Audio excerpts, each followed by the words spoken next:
Bueno, sí. Eh, es toda una mentira lo que han hecho y siguen manipulando la Biblia. Lo vienen haciendo desde hace mucho tiempo. Esto de Mateo 5, ¿no? Si alguno quebrantare, o el que quebrante o quebrantare uno de estos preceptos más pequeños. Es lo que se dice, es lo que está dicho allí. Bueno, sí, bueno, lo leemos, a ver.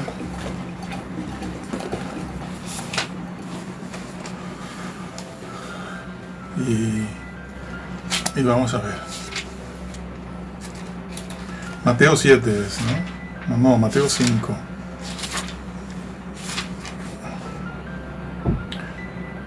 Bueno, dice Mateo 5, empezando en el 17. No penséis que he venido a abrogar la ley o los profetas. No he venido a abrogar, sino para cumplir. Bueno, vamos a verlos todos, los versículos. Dice aquí, no penséis que he venido para abrogar la ley.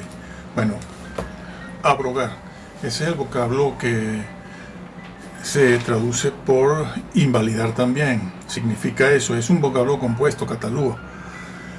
Y significa derribar, destruir, invalidar, abrogar. Se traduce por alguna de estas palabras, ¿no? Según el texto y el contexto donde esté. Pero significa eso, significa derrumbar, significa prácticamente anular, quebrantar. En una expresión coloquial, nosotros diríamos borrar del mapa.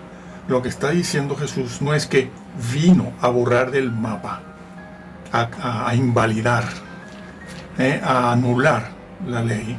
Vamos a ver cuál ley. Sino está diciendo todo lo contrario está diciendo.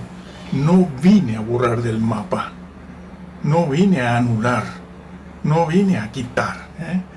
Esto es necesario decirlo porque en el versículo 19, si mal no recuerdo,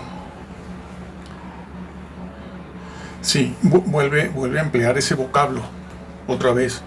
Es el mismo, lugo. Bueno, aquí en el versículo 17 es catalugo, me parece. Es catalugo.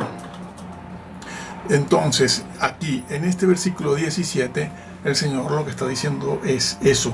No vine a anular, no vine a invalidar, no vine a borrar del mapa la ley. Ahora veremos qué ley es, porque lo dice también.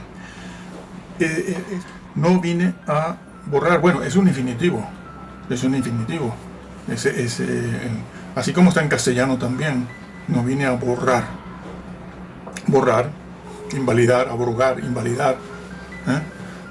Es un infinitivo. El infinitivo ya todos sabemos, ¿no? Supongo, no tiene género, no tiene número, no tiene nada. ¿Qué dice un infinitivo? ¿Qué expresa? Bueno, solo el significado, ¿no? El significado de la acción abrogar, la acción borrar, invalidar, derrumbar también puede ser. Esa es un infinitivo, no expresa más nada. Pero ese infinitivo está en auristo, en griego, que es el aspecto. Y ese aspecto es el que nos va a decir qué está diciendo Jesús exactamente al usar esa palabra. Al usar esa palabra. Él dice allí, no he venido a invalidar, a abrogar. Infinitivo auristo. Está diciendo que no vino a invalidar la ley en ningún momento del tiempo. Es el aspecto puntual. Doctores del griego. No lo cambien. No cambien. Es un infinitivo auristo y significa lo que dice. No vine a abrogar. ¿Cuándo? No vine a abrogar la ley. No vine a invalidar la ley ahora, en este momento en que estoy hablando, ni luego, ni más tarde, ni nunca. Nunca. No vine para eso, sino para cumplirla. Para cumplirla Él y quién más.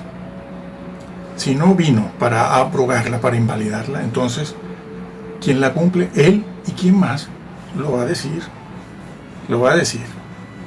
Hay una unidad de pensamiento, de tema y de tópico entre el capítulo 5 y el 7. Claro, ahí está, aquí está comenzando el Sermón del Monte, el conocido mensaje del Sermón de la Montaña. Está aquí. Precisamente ese vocablo se usa así, fue usado en aquella oportunidad cuando Jesús fue acusado de haber dicho que derribaría el templo, lo derribaría, lo destruiría, y en 3 días volvería a edificarlo, el templo de Dios. Pero claro, Jesús se refería al templo de su propio cuerpo, al templo de su propio cuerpo. Pero la palabra usada allí era derribar, destruir, la palabra con la que le acusaron a él. Y significa eso, derribar completamente. Ellos lo habían entendido así, los fariseos, aquellos que estaban acusando al Señor en ese momento de blasfemo y de falso. Bueno, es la misma palabra que se usó cuando acusaron a Jesús de haber dicho que derrumbaría el templo de Jerusalén. Bueno, fue acusado con eso, ¿no? Este ha dicho que derrumbaría, es decir, destruiría completamente, borraría del mapa el templo y que en 3 días lo edificaría. Pero claro, Jesús no hablaba del templo de Jerusalén, sino que hablaba de su propio cuerpo, que ciertamente fue, ¿no?, inválido, muerto, pero Jesús dijo que no, que en 3 días lo edificaría de nuevo, su cuerpo, no el templo físico de Jerusalén. Bueno, es esa palabra que se usa ahí. Bueno, es que Jesús entonces está hablando ahí de que no vino a hacer desaparecer la ley, sino a cumplirla. Por eso, ahora, más adelante, él habla de la justicia. Dice, si vuestra justicia no fuere mayor que la de los fariseos, no entraréis en el reino de los cielos, dice en el versículo 20. ¿A qué justicia se refería Jesús allí? ¿A qué justicia? Bueno, a la ley a la cual está haciendo referencia. Esa ley que él dice que no vino a invalidar, y además les dice que si la justicia de ellos, refiriéndose a esa ley moral, como vamos a ver ya mismo, si esa justicia, la de ellos, no era mayor que la de los fariseos, no entrarían en el reino de los cielos. Bueno, a veces se dice que eso fue dicho solo a los fariseos, pero es que Jesús está haciendo un contraste aquí entre los fariseos, los saduceos, los líderes religiosos y a aquellos que le estaban escuchando, que eran sus discípulos, era parte de la gente de fe, gente del pueblo, y le está diciendo, si vuestra justicia no es mayor que la de estos fariseos, ustedes tampoco entran. Está en el mismo texto y contexto hablando, refiriéndose a esas leyes que son calificadas de justicia. Como vamos a ver, él va a describir todo eso en el Sermón del Monte. Y todo eso son leyes morales que tienen que ver con el decálogo y la esencia misma de Dios, su naturaleza. Y que esas cosas o esas leyes, preceptos, son calificados de justicia en toda la Biblia. De hecho, el libro de Efesios, por la pluma del apóstol Pablo, se dice que hemos sido creados y revestidos en justicia y santidad. Lo dice, es que eso fue lo que vino a traer el Señor. Eso mismo. Así que eso les dice, si vuestra justicia. Nosotros decimos mucho, bueno, el que no nace de nuevo no entra en el reino. Lo dice la Biblia, el que no nace de nuevo no entrará en el reino de los cielos. Pero es que no es el único sitio donde se dice eso. Aquí se está diciendo, pero con respecto a la justicia. Si vuestra justicia no es mayor, no entraréis. No, claro que no entra. Claro, está dicho, es que hay que respetar lo que está escrito. No podemos ir interpretando la Biblia de manera emocional, por catatimias. Hay que respetar lo que está escrito. La Biblia dice lo que quiere decir, aunque hoy en día, pues, todas estas personas van diciendo, bueno, es que en realidad no dice eso, como vamos a ver ya. Entonces, es importante darse cuenta de esto. En el texto, en el contexto de todos estos capítulos, el 5, el 6 y el 7, incluso un poco antes, cuando comienza el 5, con las bienaventuranzas, que podrían ser calificadas de leyes también, ¿eh? Sí, señor, ¿sí? Son leyes, pero no vamos a entrar en las bienaventuranzas ahora. No hay nada que hable de salvación. El Señor no está hablando aquí de la salvación por obras, ni está hablando de ser salvos, no está haciendo un llamado al arrepentimiento. No está haciendo eso, está haciendo otra cosa. Está hablando de cómo debe vivir el que ya es creyente. Y los que él tenía delante, sean fariseos, saduceos, el pueblo, los discípulos, eran creyentes, eran todos creyentes en Dios. Estamos hablando del pueblo de Israel. Y el Jesús, el Señor, se los está diciendo: si vuestra justicia, no les está diciendo, bueno, arrepiéntanse, bueno, tienen que convertirse. Si vuestra justicia no es mayor que la de los fariseos, no entran. Es un llamado a la conducta y la forma o la manera en que tiene que vivir una persona que dice que sigue al Señor, que es discípulo del Señor, que tiene el llamado y la elección del Señor. Eso es lo que está haciendo Jesús. No hay nada en estos capítulos 5, 6 y 7 que hablen de ser salvos. ¿Dónde está? Yo no lo veo. Tengo 40 años leyendo esto y no lo he encontrado todavía. Ni ha habido nadie que me diga, mira, este versículo dice que el Señor allí no está hablando de la ley, sino que está hablando de cómo ser salvos. Nada de eso. Nada de eso. No existe eso aquí. Así que el Señor les habla de la justicia. Esa es la razón por la cual acto seguido empieza ¿con qué? Con el Sermón del Monte. Bueno, sigue el Sermón del Monte, pero empieza a escudriñar, a hacer la exégesis de muchos de las normas, leyes o preceptos del Decálogo, incluso de cosas que no aparecen en el Decálogo, supuestamente, porque el Decálogo no lo tiene todo. El Decálogo no tiene todo. Es un compendio, pero las leyes morales que tienen que ver con la santidad y la justicia en la que debemos vivir son muchas más. Son muchas más. Entonces, el Señor empieza allí, a partir del versículo 20-21. Sí, el 21 empieza allí. Oísteis que fue dicho, mas yo os digo. Pero todavía no entramos ahí, Todavía no vamos a entrar ahí en eso. Bueno, claro. Jesús ha dicho eso. No he venido a invalidar la ley. Acto seguido pasa a hablar, a hacer una severa advertencia. Sí, una advertencia. Es una exhortación y una advertencia. Aquel que quebrante. Eso lo vamos a ver ahora. Si alguno quebrantare.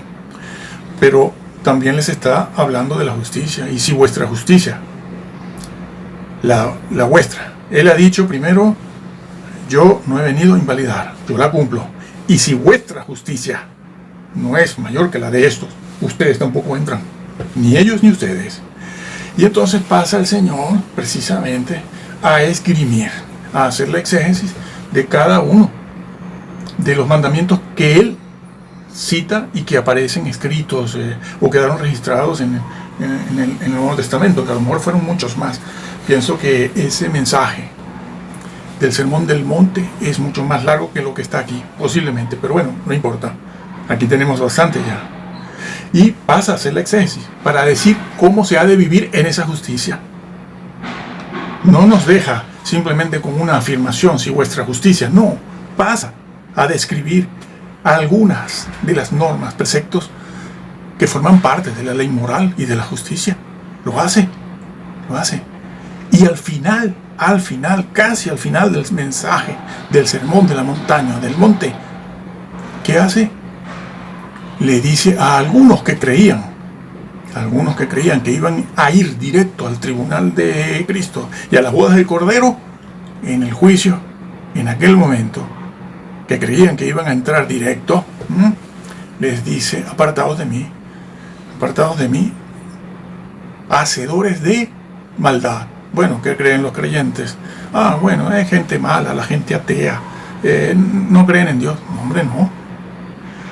Le está hablando a su pueblo, ya estamos viendo en el capítulo 5, acabamos de decirlo. Está hablándole a creyentes que deben vivir en la justicia. Y cuando llega el momento final, cuando estos creían que entrarían directito al tribunal de Cristo, resulta que se llevan una sorpresa y entonces apelan a la hoja de servicio. Yo he echado fuera demonios, yo he escrito libros, yo profetizo, yo he dicho más de 10 veces que va a venir el Nibiru y no vino, pero al final vino. Yo he profetizado todos estos acontecimientos astronómicos, yo he levantado muertos, yo predico. Y el Señor, ¿qué les dice? Apartados de mí. ¿Qué les dice? Hacedores sin ley. No maldad, no es la maldad simple, no es la maldad del ateo, sino hacedores sin ley. Anomia, el vocablo que se utiliza aquí desde el capítulo 5 al capítulo 7 para ley, que nomos, otros dicen nomos. Bueno, es igual. Lo importante es que sepamos qué significa esa palabra en griego y cómo se usa. ¿Cómo se usa? Claro, eso es lo importante y es la que se va a usar. La usó en el capítulo 5 cuando él dijo: no he venido a abrogar la ley, nomos. Y cuando llega el juicio final a estos señores, al final del mensaje de la montaña, les dice: hacedores sin ley.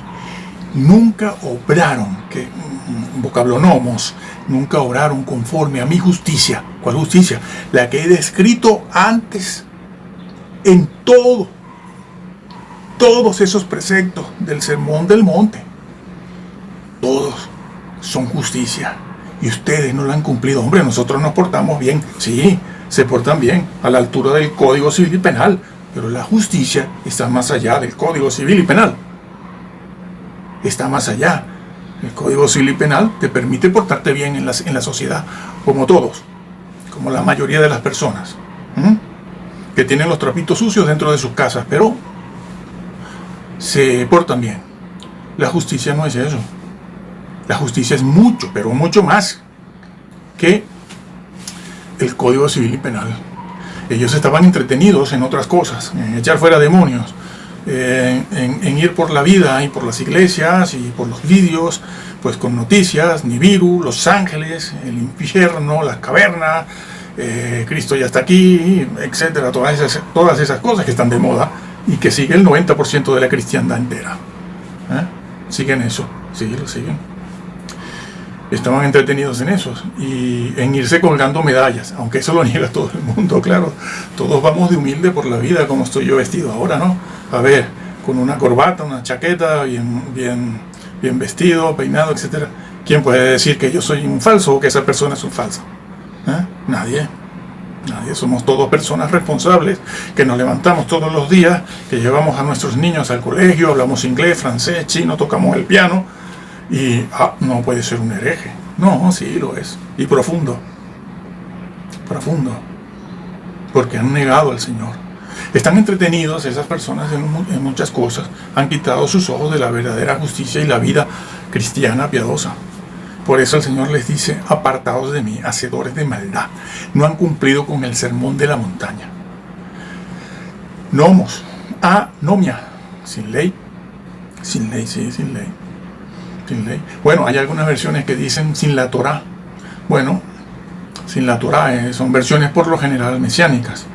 Bueno, entendiendo la Torá, que allí en la Torá está el decálogo, claro, no las leyes rituales, porque Jesús en estos capítulos no habla para nada de leyes rituales. ¿Dónde hay una sola? Una ley, una ritual aquí, no la hay, no está aquí nunca. No hay leyes rituales aquí, no. Todas son morales. Por eso él habla de justicia. Por eso vemos a aquellos que querían entrar directo al tribunal de Cristo y a la boda del Cordero y no entraron. Pero no solo eso. ¿Cómo termina el mensaje? El Sermón del Monte, con una severa advertencia. Eso que en la cultura, cuando estudiábamos en bachillerato, nos enseñaban lo que era una moraleja, cuando estudiábamos gramática, literatura, ¿no? Una moraleja, la enseñanza final. Bueno, aquí en el Sermón del Monte, allá el versículo, capítulo 7, a partir del 24. Y entonces el Señor allí en el 24 dice: cualquiera pues que oye estas palabras. ¿Cuáles palabras? Le compararé a uno que edificó sobre la roca y otro sobre la arena. Pero ¿cuáles palabras? Que oye estas palabras y las hace uno y no las hace el otro. Son juntos, son creyentes todos. Están juntitos, estamos juntitos, como las vírgenes, 5 y 5 juntitas. Claro, es que esto está dicho a la iglesia, no está dicho para inconversos, señores. No, esto está dicho a creyentes, como se los está diciendo Jesús. Cualquiera que oye, ¿dónde oímos eso? Pues en nuestras casas, en las iglesias, en los templos a los que acudimos. ¿Cuáles palabras? El que oye estas palabras, ¿cuáles? Esas que acabas tú de mencionar. Todo ese mensaje, todo ese sermón del monte, todas esas leyes, que todo eso es justicia moral que corresponde con la santidad y la esencia de Dios. Y las pone en práctica. Le compararé a un hombre que edificó su casa sobre la roca. Cuando vino el momento duro en esta vida y en el juicio, aguantó fiel. Eso es muy difícil, Pero el que las oye y pasa de ellas, como vamos a ver ahora a continuación, cómo se pasa de ellas. Esto está dicho antes, esto mismo que se está diciendo aquí al final del Sermón del Monte, en el capítulo 7, 24 en adelante, ya fue dicho en el capítulo 5, lo veremos, sí. Cualquiera que las oye y no las hace, edificó su casa sobre la arena. Vino lo que vino en esta vida presente, tribulaciones, persecución, y en el juicio. Y fue una casa que cayó en desgracia. Vinieron vientos, lluvias, problemas, persecuciones, y se vino abajo la casa, se vino abajo. No le quiten, como hacen estos de los vídeos y de las conferencias y famosos de que quieren multiplicarse para que cada vez los vean más, ¿no? Sí, mayor juicio. No os hagáis maestros muchos de vosotros, sabiendo que recibiréis un gran galardón. No, mayor condenación. Primera de Corintios 3, el segundo tipo de maestro y el último que destruyó con la doctrina. El templo de Dios, muchos dicen allí, el templo de Dios a la iglesia. No habían iglesias, no existían. Para conocer y ver las iglesias como una estructura física o una infraestructura física de paredes, hay que esperar al siglo II, III, sí, hay que esperar para verlas, para encontrarlas.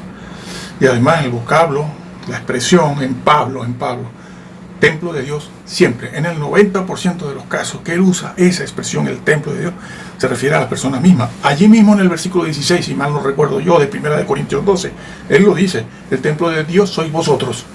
Y lo dice justo a raíz de la tercera clase de maestro que destruyó el templo de Dios. ¿Con qué lo destruyó? Hombre, esa enseñanza es una doctrina que está regada por toda la Biblia, especialmente en el Nuevo también. ¿Con qué? Se destruye con la herejía, con una mala doctrina. La doctrina salva, salva. Bueno, regreso. Bueno, sí, regresamos. Hace falta decir algo un poquito más sobre este vocablo nomos, que es el que se usa a lo largo de todo el discurso que hace allí el Señor. Este vocablo nomos es el que se emplea para normas y preceptos de carácter moral. En el blog nosotros pusimos citas bíblicas donde aparece este vocablo, ¿sí? Allí están, pueden leerlos. Aquí no se puede hacer eso, porque esto es para personas que quieren oírlo y verlo y no tienen mucho tiempo, pero para esto, ¿no? Pero allí en el blog están todas las citas bíblicas donde aparece el vocablo nomo, y siempre aparece en Juan, en las epístolas de Juan, también Pablo y el mismo Señor, que la emplean para hablar de la ley moral.